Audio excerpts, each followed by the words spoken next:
You're listening to Journey for Truth with internationally known medium, Tai Yi practitioner, and radio host Tami Urbanic. Hello and welcome to Journey for Truth Radio on iHeartRadio and YouTube. I'm Tami Urbanic. Thank you so much for joining me. Journey for Truth Radio is always on demand and with many new episodes.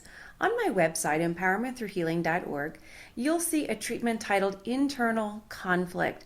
This particular treatment is to help treat illnesses and diseases that are essentially happening in the torso area of the body. Now, this can include cancer, which can be occurring in any area of the body. But this treatment helps begin removing toxins that the illness is creating, and it can also be utilized to aid in the assistance you might be receiving from your medical doctor or some other alternative health practitioner. So internal conflict, it's also more described on my website, empowermentthroughhealing.org. On JonahLifeInstitute.com, you can see a new Jonah message titled Toxic. And this downloadable message describes not just toxic food and water, but also toxic people, toxic situations, and how we can move out of that to create a much less toxic life and enjoy our lives. My guest this week is Judy Logan. Judy worked in the Department of Psychiatry in a community hospital and saw the effects of domestic violence. Her passion is in spreading awareness about domestic violence, and she also has a book that we're going to talk about. Judy, welcome. Thank you very much, Tammy. I appreciate you having me on the show. It's wonderful having you here. Domestic violence is certainly a topic that needs to be continued talking about. I know others talk about it, but we need to continue really spreading that awareness. So what is your main purpose in talking about domestic violence? Well, I think particularly today, and I mean 2016, we're still confronted with very high-profile cases of domestic violence or simply violence against women. Mm-hmm. And I think because of that, a whole lot hasn't changed since I worked in the community hospital. There, that was the late 80s, middle 90s, through the middle 90s. There were a lot of women coming in from homes that were toxic, that were battering situations, and of course there were children that were involved in that. Today we see that continuing, although the laws have been changed and things like Violence Against Women Act is helping to ameliorate some of that, turn the other way and just don't get involved in family affairs. Right. But when I see what's happening in the political arena, all of the back and forth and the accusations, and someone said to me the other day, "Don't you think it's odd that everybody's coming out of the woodwork?" I said, well, I'll tell you, this is a much easier time to come out of the woodwork and say, I've been battered in my home, or my spouse or my date or whatever has been abusive to me, because at least they're not always going to blame the women. At one time, it was the woman's fault. And I've always heard women told in church and in synagogue, if you were making a nice marriage, this wouldn't happen. Go home and be good. Go home and do your job. Exactly. So from the highest levels to the family unit, it's rampant. It's still rampant. Well, even just looking at how women are spoken about in the media right now with the whole Donald Trump situation, which, unless you're living under a rock, you've heard about the situation going on there. Exactly. And how people are responding to the women coming out with their accusations. Now, it is interesting that their timing that they've chosen to come out, needs to be questioned for sure. But it's so important that when a woman comes out and says, I was sexually assaulted or I was sexually harassed, that she's not immediately shut down. Yeah, exactly. There are those situations where people lie. Yes, there's always those situations where a woman lies, a man lies about a particular situation, but to immediately shut them down or to degrade them or to insult them, call them names, is just, it's outrageous, completely outrageous. It is outrageous. And, you mentioned Mr. Trump. I don't want to get into political things, but I did talk to a woman who was campaigning for Hillary Clinton, and she was making phone calls or whatever it is they do. And she got a woman on the phone. The woman said, I would never vote for Hillary. And the poll worker said, well, why not? And she said, because her husband was a tramp and ran around and did this and this. And my friend said, well, she's an acquaintance. She said, wait a minute, wasn't Hillary sinned against, if you will? I mean, wasn't his adultery his problem? Mm-hmm. How did it become her problem? And why would we victimize her twice? Why would we say, I know what's better for you in your marriage. You should have thrown the bum out. You should have left him. How do I know what someone should do in their marriage? What we can do is we can educate them and say, if this becomes intolerable, or if it becomes physical, or any of those other safety issues, we'll teach you how to get away. But I do not want to second victimize a woman, just as you're saying, because she's having a battering relationship or she's been violated in some way. I'm not going to add to that. And it's wrong. Exactly. I've heard that same argument online, different comments and different articles, and I don't understand that logic. But yes, not getting into politics too much, but it is a great example of really questioning our logic, but also in when we hear about women who have been sexually assaulted, how they're blamed for it. And I think you were alluding to this a moment ago. You should have worn different clothing. You shouldn't have been out that late. It's in some situations people are wanting to blame the female, that she somehow caused it. It's all her fault. There's always a level of taking responsibility, of course, but there needs to be just as much responsibility on the perpetrator every single time. Yep, exactly. And, you talked about why others, I won't just say women, but it's often women that denigrate other women when this happens. Part of it is the victim mentality. I don't want to be too close to that victim because it might happen to me. Interesting. Number one. Number two, I don't know how to help her. Number three, what if her husband tells my husband and they both get mad and then I'm in trouble because of what she's going through? I can't get involved. No. Yeah. There's a fabulous feminist book by women of color, and that's exactly the title, and it's called This Bridge Called My Back. And one of the Hispanic ladies in the book talks about she has more to suffer through and worry from the other women in her community wanting her to keep her place within the machismo environment than she ever gets from her husband, father, or brothers. It's the women that want to maintain the status quo because they don't have a lot of resources to be able to go out. We were trained, if you get a man, I've got to fight you for him because I might not get one. Exactly. Is that conditioning? Is that social conditioning? Exactly. Yep. So it's pervasive. We have to do something. And you mentioned the perpetrators. When I first came out to Vegas, I live in Vegas now. When I first came out to Vegas, I volunteered at Safe Nest, which is a very wonderful shelter out here. They put you through excruciating training. When I say excruciating, you've seen these videos. You're meeting these women. They have burn marks on their bodies and broken faces that were never put back together. And we had 50 hours of training before we could even go to the shelter, which is secret. And once you get there, it's even worse. I mean, you see the most god-awful stuff. And I can remember saying, how can this happen? How can someone say they love you and then punch you in the face or burn you? Right. What is up with that? It just boggled my mind. And unfortunately, I was still working full-time at that point. So I only lasted about 6 months. And then I said, I can't do this. It was different working in psych because you knew those women and children were getting the resources they needed and maybe some training. But there were so limited resources to re-educate women and to help them understand, why are you in that situation? Exactly. How are we going to get you out? Most of the shelters do their very best. But how many beds do they have? How long can they keep you? Maximum 8 weeks? You better have a dynamite social worker that can get you housing, get you financing. I mean, I'll give you an example. When I do a book presentation, people say, why do these people stay? I have a little stuffed animal. It's a centipede. And I tell the joke, quote unquote, about a man who's lonely, so he goes to the pet store and says, I want an exotic pet.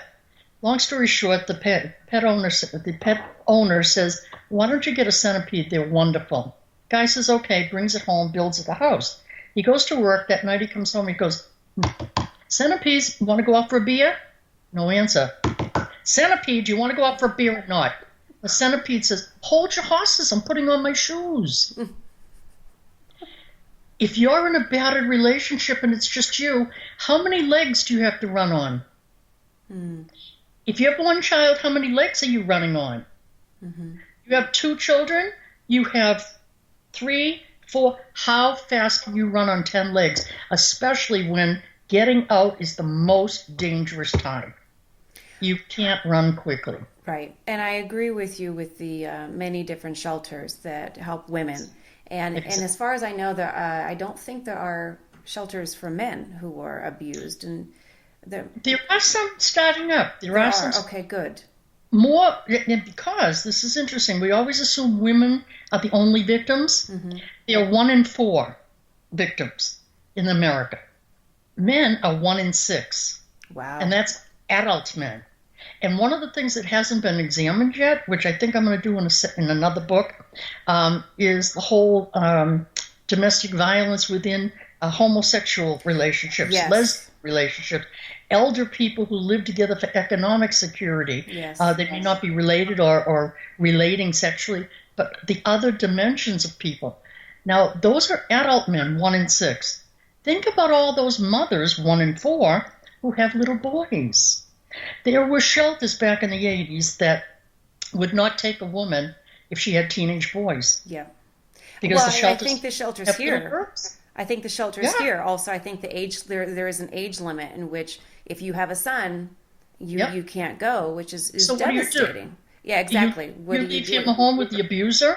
I mean, that's like Sophie's Choice, God forbid. Right. How do you make that choice? So the shelters, they, like you stated, they do their best. They have so many beds. And for the majority, it is survival. They're going to house you in secret. They're going to feed you. They're going to give you a few resources. But it's, in terms of that education, and understanding how that situation was created, how you were drawn into that particular type of relationship, that education needs to occur so that you don't just go out and you find another abusive situation. And I think that is so powerful and strong. Now, you worked in a community hospital, and that's where you stated you saw a lot of domestic violence victims. What did you observe there? When I think of community hospital, I think of people being treated for injuries. Is that what you mean? Well, we had a community hospital, interestingly enough, that had 9 psychiatric units. Wow. 5 of them were inpatient. I mean, we had everything from addictions treatment to a locked adolescent unit, a locked children's unit, and that wasn't necessarily to keep them in, it was to keep the perps out. We had an adult unit, we had a psych testing for, learning disabilities and all that, and then the regular gambit of psychotherapy. Well, the units were filled with women who had been broken, beaten, starved, whose pets had been murdered as a way of blackmail, whose children had also had cigarettes put out on their bodies. I mean, if someone's holding your child hostage and has a bat over his head or her head, what are you going to do? You're going to do anything it takes to stop that. And I don't think the women have the mentality that I'm going to kill you. And that's maybe a better response than, oh my God, what do I do? Which is what happens. Women are not empowered to be their own advocates. They get into these relationships because they have zero self-worth. Now, suppose, and there are a lot of women who have good self-worth who get into these relationships, but think of this visual. If you had $10 in your hand and you marry someone and you think, man or woman, doesn't matter, and you think, oh, they're wonderful, they love me, and then after a month or so, your spouse says, you know what, you're ugly, I hate that long hair. You've got split ends, why don't you cut it? You look, I don't want to be seen with you in public. He or she takes $1 out of those 10. The next time it's like, you suck in bed, you can't make love to save your soul. Takes another $1. Again, the clothing, your friends, your schooling. Oh, this meal is horrible. Throws it in your face. Takes your last remaining $1. What currency, emotionally, psychologically, economically, what do you have left to get out with? Zero. Yeah. Zero. And if you're predisposed to have any insecurity, which of course women are, we're trained that way. Always, deflect.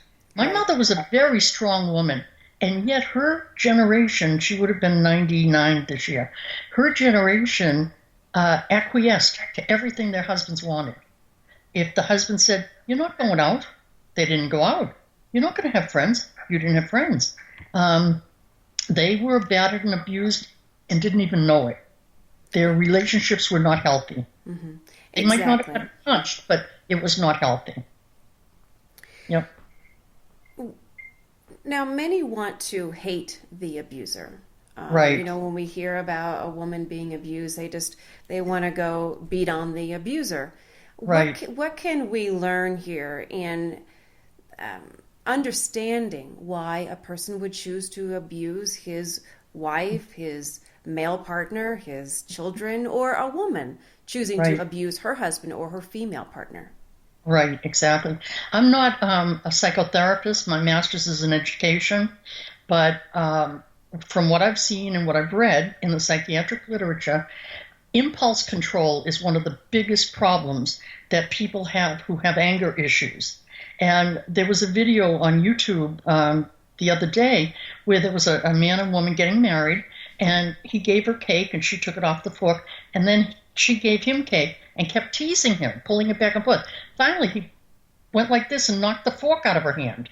And underneath, everybody's saying, "Run, get out of there, don't, get an annulment."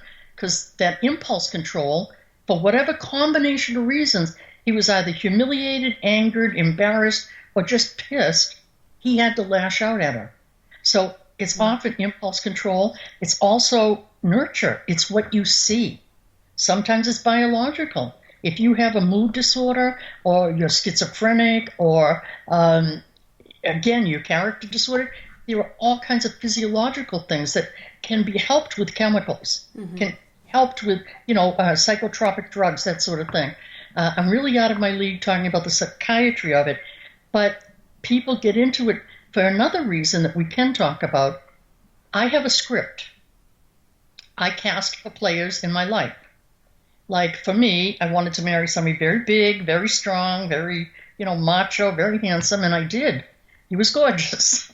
I was prejudiced, but he died. And we would have been married 50 years this year, but he passed away 12 years ago, but that was all right. So I had a script of what I wanted, and I wanted someone who wasn't going to compete with me for talk time. So when we first got married, I got him a key ring that says, "I have nothing to say, and don't make me say it twice." He was a strong, silent type. Now, what if he was also a bully? Right. What if he was also nasty? He was 250 pounds. He could have squished me like a grape, popped me like a pimple. But luckily he didn't. What if he had? What do you do with someone that's overpowering you? If your script says you should be battered, or you should be dismissed, or you should be denigrated, for whatever combination of reasons, you're going to cast for that person. Exactly. And you chose, and it's not just luck, but you chose that relationship knowing on some level that he was not going to bully you.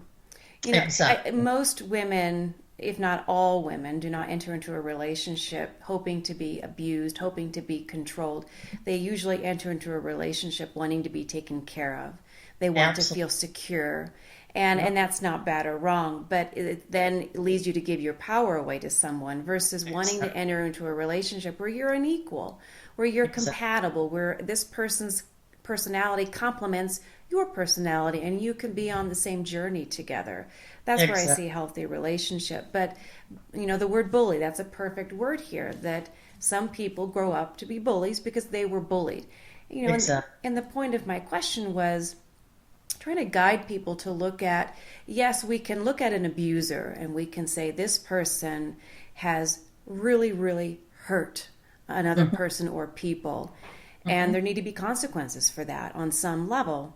But also, can we have compassion for this person who's in so much pain, he has to inflict pain on others? What happened to him in childhood? Did his mother beat him? Did his father beat him? Can we have compassion for what he or she experienced instead of adding on to more hate, adding on to more anger?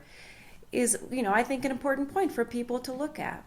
Absolutely. And I think what you just made me think about is that when you're dealing with any kind of behavior that's not okay with you, for whatever combination of reasons, and you can't unweave a textile to find out why everything is, you deal with the what. This is unacceptable. Mm-hmm. Why? I don't care. This is unacceptable. I want it stopped. If it won't stop, I'm gone. Maybe you can't say I'm gone. You plan secretly to get out. Yeah. Then you try to facilitate, if there is a compromise or if there is openness, you try to deal with the why. But that's better handled by the professionals, by those who are trained in psychiatry, psychology, yes, who can actually, and there are programs that are developing for the perpetrators. There is, in the Christian tradition, they say, hate the sin, but love the sinner. I prefer to say, hate the act, love the actor. Because I don't want to get the religious piece in there, because oftentimes people are assaulted into silence in their religions. Yes. It's like, go home, make nice, you don't, this religion doesn't allow divorce, and this one doesn't allow for women's rights. This one doesn't allow women to preach. I mean, there were so many constrictions. I think it was Marian Edelson Wright, the education person in Washington. She said, if girls can't see it, they can't be it. What role models have we seen of strong women who have come out of these circumstances and said, you can get away? Rihanna, one of the most, am I saying her name right? Rihanna, the songstress. Rihanna? Yes, Rihanna, thank you. I don't follow music, but anyway, she was battered. And then she went back to him. Yeah. I don't know how it is now, but I hope to God with her money, she finds some people with sense that says, you know what? You may love him to pieces, but look at his picture. Mm-hmm. Leave him outside the door. Exactly. You can't help him. You've got to help you. Right. And that's what it means to recover.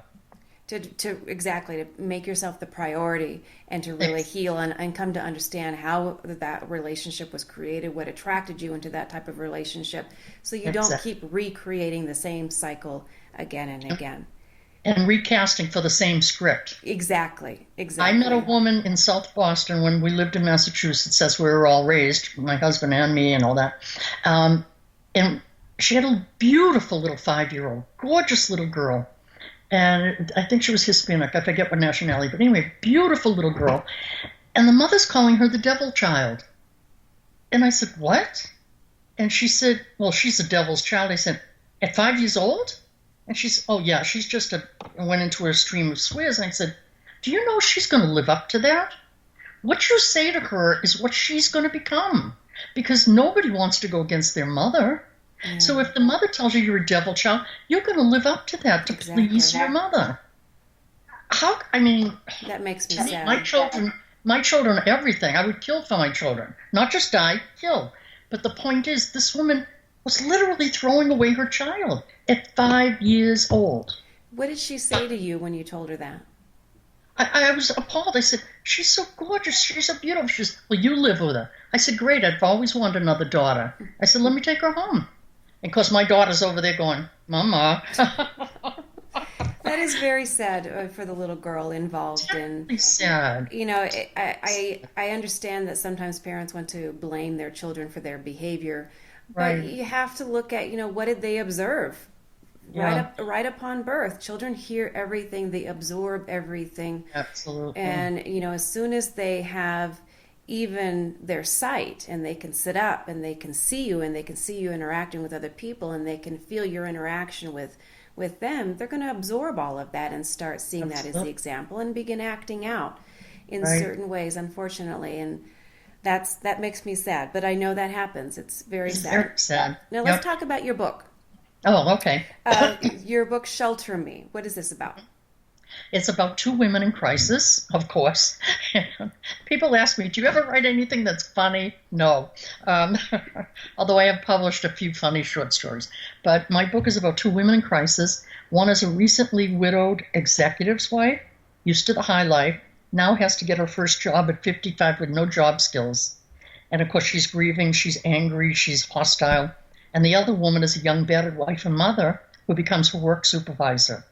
And the widow, Anne, as I say, she's grieving, and I've been through that. That's No, that's a club nobody wants to join. Mm-hmm. And then Terry, the battered woman, is the people pleaser. Oh, everything's genuflect. Let me take care of you. Oh, your hair's a mess. Let me fix it. She is so all over Anne to help her that Anne goes, what's up with this woman? What's her angle? Everybody has an angle. What is this? And they become friends in the strangest of ways in the novel. And when Terry and her children are violently expelled from their home because the husband gets violent and hurts one of the children, that's when Terry snaps up and says, I got to get out of here. And under very difficult circumstances, she manages to get away. And the only one that'll take her in is Anne, the widow.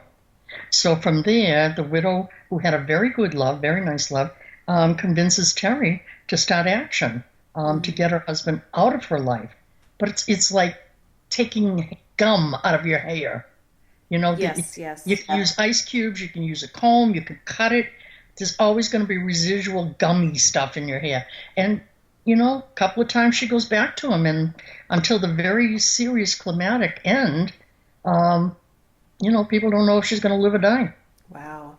That sounds like an amazing book, and I can't wait to read it. I've had it in my purse. I certainly hope you do read it. I can't wait to read it. That is awesome.